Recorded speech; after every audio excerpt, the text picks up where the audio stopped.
All right, so we're here. We've been talking about Sermon on the Mount, and we just wanted to have some almost little discussions after the sermon to kind of further the conversation. And we came into chapter 6, and we talked about Jesus says, when you give, when you pray, and when you fast, don't do it in front of people. Don't practice your righteousness in front of people. Yep. And so I was meeting with a group of guys, and one of the guys asked a really good question. In chapter 5, Jesus says, you are salt and light, right? Kind of these public things, city on a hill, don't cut. And now he says, in chapter 6, he says, don't practice this righteousness in front of people. So I also want to discuss a little bit, what is the difference between we are called to be salt and light, yet not doing good things in front of people to get attention? What does that maybe look like as we're called to, hey, in the workplace, I want to demonstrate Jesus. As maybe we have group leaders and things, I want to show Christ and display Christ through my life and my actions and habits and things. What's maybe the tensions? What's maybe the lines that comes to mind for that as you kind of weigh those two different things that Jesus is saying in the sermon? I mean, I'm happy to dip my toe in and get the conversation started. First of all, I'm happy that Adam's here and up the age around the table just a little bit. A little bit. We got a lot of responses. Gray hair. Could you guys over here. Get rid of Ethan? If I could, if I could say this. So I would say to you, he doesn't really say don't do it in front of people. Yeah. I think the point of what he's saying is don't do it to be seen by them. Sure. And so I think there's a difference in doing good things to be seen and being seen doing good things.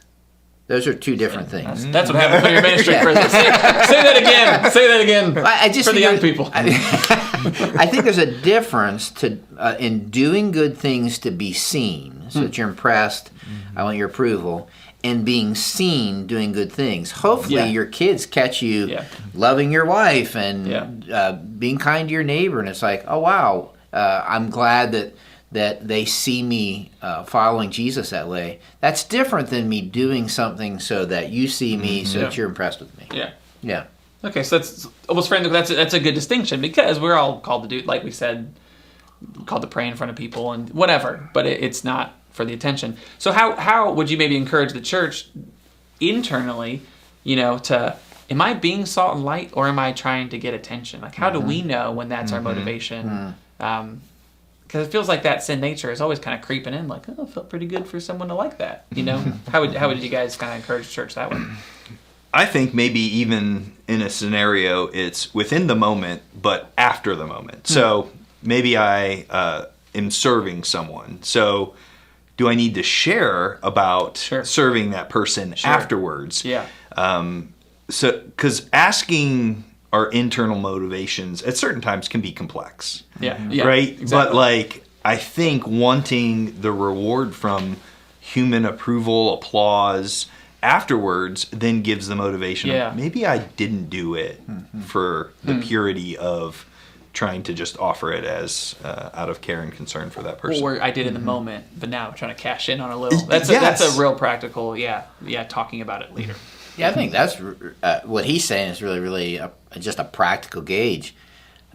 How do I respond when I get absolutely no attention for it? Like nobody recognizes and nobody sees it. Yeah. And I would tell you, if it crushes you, bothers you, cause you to be jealous when somebody else gets attention for something they did and you didn't, then all of a sudden it might reveal something. And I think being self-aware of that and allowing God to lean into that, I think is a good thing.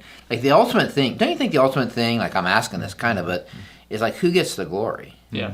Like that, when Jesus, because he says, the tension that the person who asked you this question is, he says, I want you to be salt and light. And then he says, I want you to do these good works, right? I want them to be seen so that they glorify God in heaven. Yeah. So the issue is who's the light's bright on? Like that's ultimately the issue every time. It's like, who am I trying to shine the lights bright on? Is it me or is it God? And if no one ever recognizes the part I played in it, am I still okay? Yeah. That's a tough question. Am I still okay? Because we all thrive on encouragement and things like that. But I think it's a good gauge. It's a good revealer. I remember when I was younger, Galatians 1:10, am I seeking the approval of men or of others? And I was a strong people pleaser. I wanted to be a perfectionist. I wanted to look right in the situations. And so I hope that I continue that journey of being less of a people pleaser. And so, like, I think playing for the audience of one, when Jonathan talked about that language, you praying for the perception of others, right? Hopefully that gives me great confidence and freedom and security that I'm like, I don't need to worry about what other people think. God's opinion is the most important. Yeah, yeah. Are there maybe things that you guys think of? You were kind of getting at it, Dan, with the kind of internal. I don't know what the word is, but when it's like, oh, this is kind of a dashboard light that maybe this is for me and not someone else. Are there things that maybe like almost litmus tests that maybe you would maybe say, hey, maybe this is something to look out for to kind of help determine or be self-aware that I want some credit for this more so than other things that come to mind for you guys?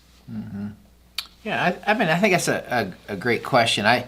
So when I think about a litmus test, well, usually I can tell when that's happening.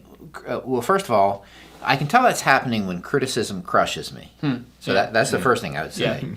So if I get crushed by criticism, it's like that might be a revealer that the thing that I was actually doing was trying to get the approval, right? So I'm going to live on the approval and die by the criticism. So that's one thing. The other thing, I honestly think that somewhere in this is two things I think about is this self-awareness, just this, why am I sharing this story? Is it necessary? Is it beneficial? Is it helpful? Or is it somehow just so that they'll leave impressed with me? That do I have to be the hero of every story? Yeah. You know? Or is it okay for me to be able to join you in the struggles as well? And so that's one of the things I think to myself, is it important? Because there's sometimes we as pastors share a story and it could feel self-serving because it's like, hey, I had this opportunity and you're using an example. And so you're always having to be conscious of that. Yeah.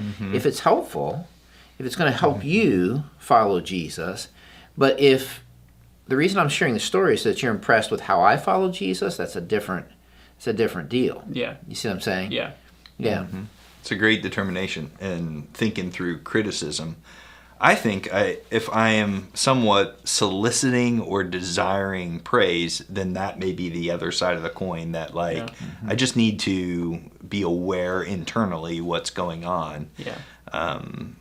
Because that's fleeting. Like I'll feel good for a moment. Yeah. But like that's not the long-term joy and satisfaction of being able to do something, which is the heart behind what Jesus is saying. Yeah.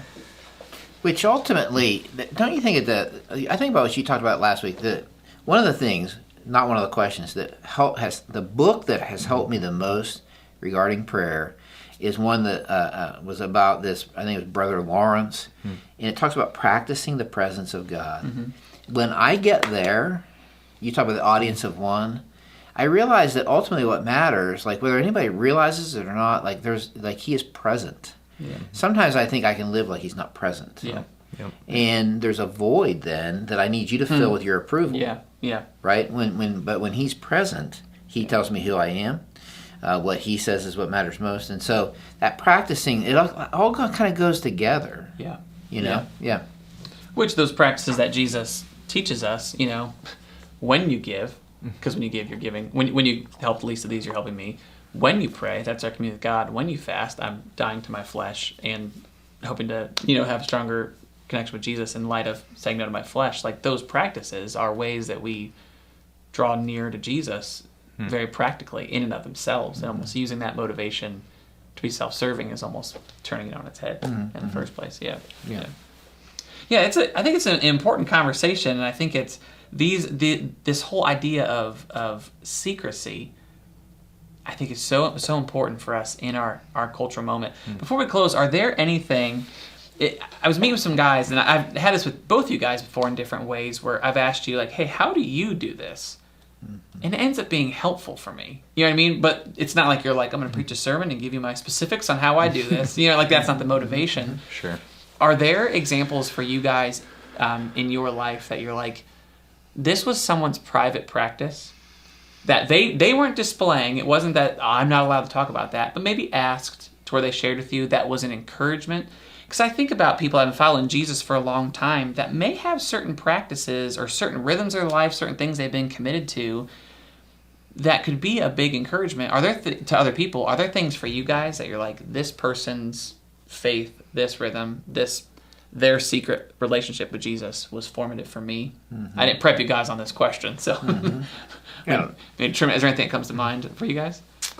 Yeah, I think in general, like the posture of humility shines the lights bright on Jesus, to where prideful people who want accolades or other things or desire are not going to make the long-term impact. And so I think of maybe some people in really hard situations or in leadership, and they seem to just keep serving others. And no matter what the cost might be, watching people take great cost, maybe even suffering in some circumstances, and doing it for the sake of others. Like, that's just so invigorating and exciting to be able to witness that. Yeah, there is something beautiful about that. I thought of several things when you said that. When I was in seminary, so I've been graduate school studying for a pastor, I read an early church father said something I never forgot.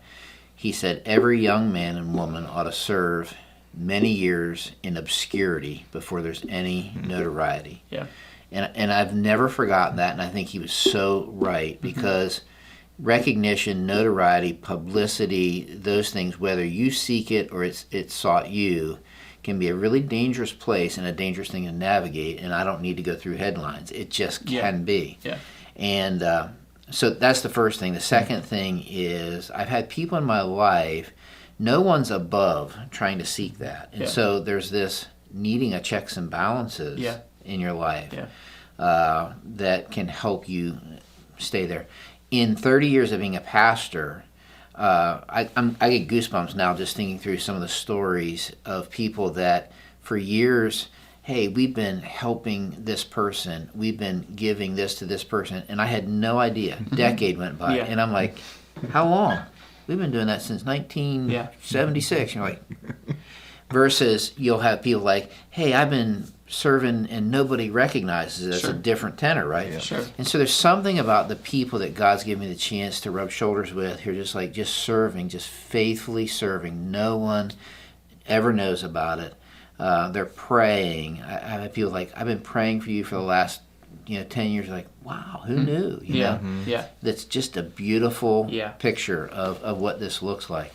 I think what both of you guys are saying, and I'm glad that asked the question, you guys brought it up. There is something to being in the life of the church where you see, and people wouldn't even call it secrecy, but you see the true lives of people like that. Like, every once in a while, and somebody will come up and be like, hey, I've been praying for this. Just want to encourage you with it. And I'm like you said, you're like, oh, well, thank you. Like, that's, you know what I mean? Sure. Or like, hey, can you, or I'll maybe tell a story in a sermon or something about a person in our church family, not say their name, and someone will be like, hey, how's that person doing? Ever since you brought them up, I've been, the life of the church, I think of different men and women, single moms, people, you guys know what I'm talking about, who have been dealt real hard circumstances and have been faithful to Jesus in caring for, serving, and they're not in the headlines, they're not, you know what I mean, but they're daily in that like commitment to Jesus. There's something about being in the life of the church, being involved and seeing those things. Because you're exactly right. The extent to which people give,